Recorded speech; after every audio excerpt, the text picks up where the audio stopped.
Fluent Chapters Podcast. Every chapter brings you closer to fluent English. Hey everyone, welcome back to the Fluent Chapters Podcast, a relaxed space for you to practice your English listening. I'm Emma. And I'm Daniel. We are so happy to have you join us today as we chat like old friends. Yes, we are. Daniel, how has your week been? I heard you tried to bake a cake yesterday and it did not go very well. Oh, please don't remind me, Emma. I completely forgot to add the baking powder, and the cake came out looking like a flat, heavy brick. That is hilarious. But you know what? That flat brick of a cake is actually perfect for our topic today. Really? How is my terrible baking mistake related to what we are discussing? Because today we are talking about why you should never be afraid of making mistakes when you speak English. Ah, that makes perfect sense. Before we get into it, if you enjoy our conversations, please hit the subscribe button and give us a like to help other English learners find us. Exactly. Daniel, in simple words, what does making a mistake actually mean to an English learner? Well, Emma, making a mistake just means speaking or writing a word incorrectly while you're trying your best to communicate with someone. Yes, it is just a normal, beautiful part of learning a language, and it is definitely not something to be ashamed of. Now, let us dive into our very first tip for today, which is about changing how we look at our errors. I love this one. Tip number 1 is to change your mindset. Exactly. Think of your mistakes like the rough draft sketches a professional painter makes before creating a beautiful masterpiece. That is an interesting metaphor, Emma. Can you tell us a bit more about how that works in real life? Of course. When I was learning Spanish years ago, I was terrified of saying the wrong word. One day, I wanted to tell my host family that I was embarrassed, but I accidentally said I was pregnant, which sounds very similar in Spanish.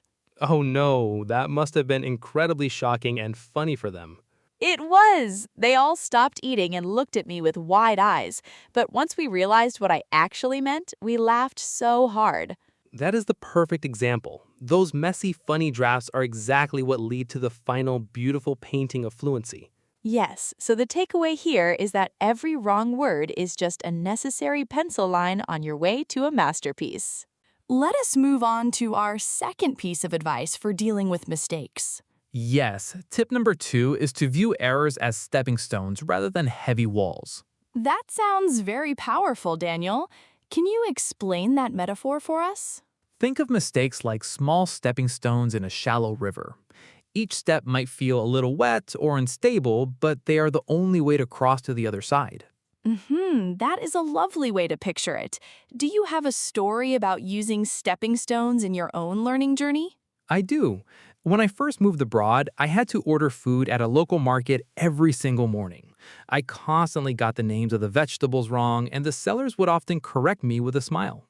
Did that make you want to stop going to the market? Not at all. Each corrected word was a stepping stone that brought me closer to ordering perfectly. If I had stayed on the safe side of the river and never spoken, I would have stayed hungry. And we definitely do not want you to go hungry, Daniel. So the big takeaway is that we must keep stepping forward even if we occasionally slip. Now we are ready for tip number 3, which is all about how our brains actually process these moments. This one is fascinating. Tip number 3 is to treat the stakes as a brain workout. Yes, think of your brain like a muscle at the gym. A muscle only grows stronger when it experiences resistance and a little bit of failure during a workout. That is so true. Emma, did you ever feel that brain muscle growing during your language studies? Absolutely. I remember sitting in a language class where I kept mixing up past and present tenses. My head actually started to ache because my brain was working so hard to correct the errors. I know that exact feeling. It feels like your brain is doing heavy lifting. Exactly. But after a few weeks of making those constant mistakes and correcting them, those tenses suddenly felt completely natural to use. That is because the struggle is where the real learning happens. Without the resistance of mistakes, the muscle stays the same. Right. So the takeaway is to embrace the struggle because it means your brain is actively growing stronger. Let us look at our fourth tip, which is a very practical way to guide yourself when you speak. Great. Tip number 4 is to treat mistakes like a GPS device. A GPS? How does that relate to speaking English, Daniel? Well, when you take a wrong turn while driving, your GPS does not scream at you or tell you that you're a bad driver. It simply recalculates and shows you the new path. That is a perfect metaphor. It's so calm and objective. Exactly. I remember trying to give directions to a tourist in English years ago, and I accidentally sent them the wrong way. When I realized my mistake, I did not panic. What did you do instead? I just recalculated. I ran after them, apologized with a laugh, and pointed them in the correct direction. They were so grateful that I cared enough to fix it. That is wonderful. The mistake was just a signal to adjust, not a reason to stop driving. So the takeaway is to listen to the feedback, recalculate, and keep going. Now, Daniel, let us stop for a moment and look at the other side of this. Does all this talk about embracing mistakes mean we should not care about grammar at all? That is a really important question, Emma. No, it definitely does not mean we should completely ignore our errors or stop trying to improve. Right, because if we do not try to learn from them, we might just keep repeating the same bad habits forever. Exactly. The key is balance. We should not let the fear of making a mistake stop us from speaking, but we should still be curious enough to learn the correct way afterward. So it's about speaking with courage first and then reviewing with curiosity later. Yes, exactly. You want to use your mistakes as helpful lessons, not as reasons to punish yourself or stay silent. That is a beautiful balance. We speak to connect with people, and we learn grammar to make those connections even clearer over time. Let us move into our fifth and final tip, which is a wonderful way to bring some fun into your practice. I'm excited for this one. Tip number 5 is to treat English practice like a video game with infinite lives. Infinite lives, I love that. How do we apply that to our daily life English conversation? Think about it. When you play a game and your character falls, you don't throw the controller away and say you're a failure forever. You just press restart and try again with the knowledge you just gained. That is so true. When I was younger, I used to play a text adventure game in another language. I failed almost every puzzle at least 10 times before getting it right. But did you enjoy the process of solving it?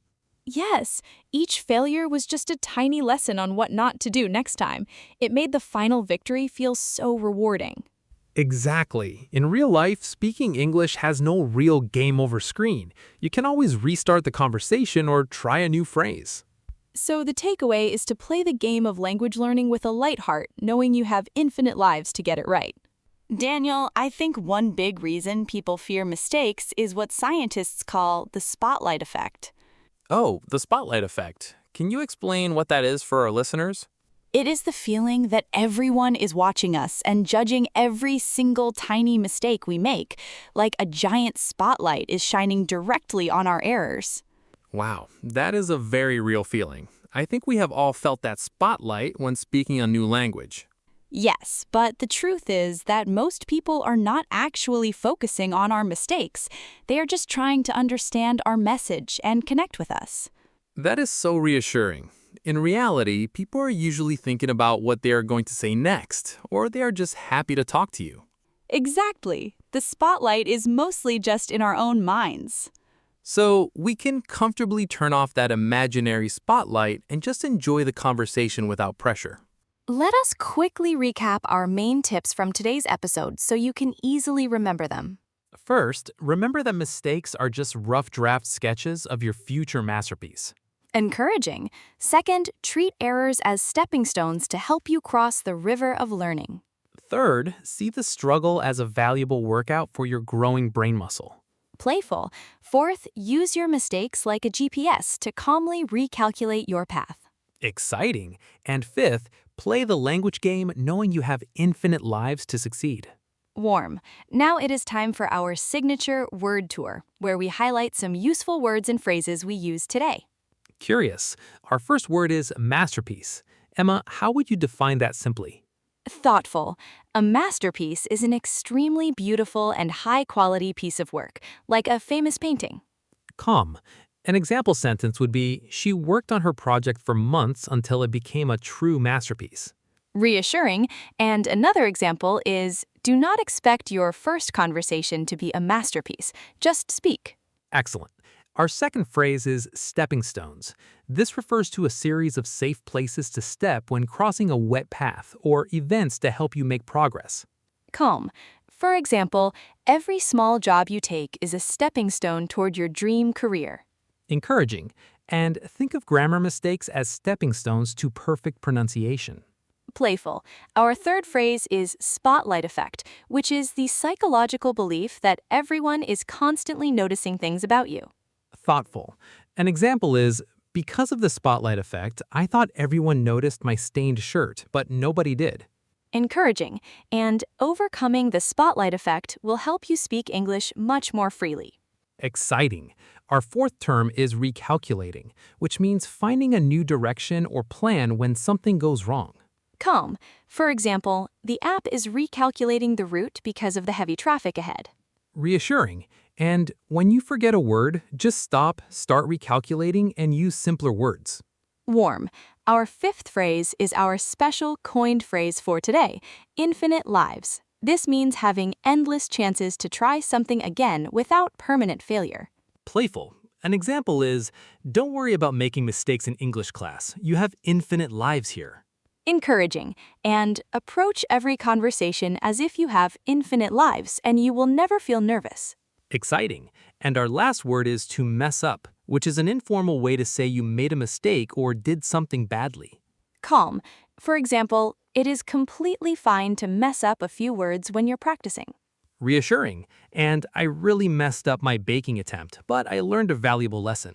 Before we say goodbye, we have a fun listener challenge for all of you today. Yes, we want you to write a comment below and tell us about a funny mistake you made while learning English. How did you recalculate? We absolutely love reading your stories, so please do not be shy to share them with us. If you haven't already, please subscribe to our channel and share this episode with a friend who is also learning English. This was Fluent Chapters Podcast with Emma and Daniel. Keep practicing, keep growing, and remember that every mistake is just a step closer to fluency. Bye, everyone. Take care and bye-bye. Your progress doesn't end here. To continue advancing your English skills, click on the next video or explore the additional videos we've thoughtfully selected for you.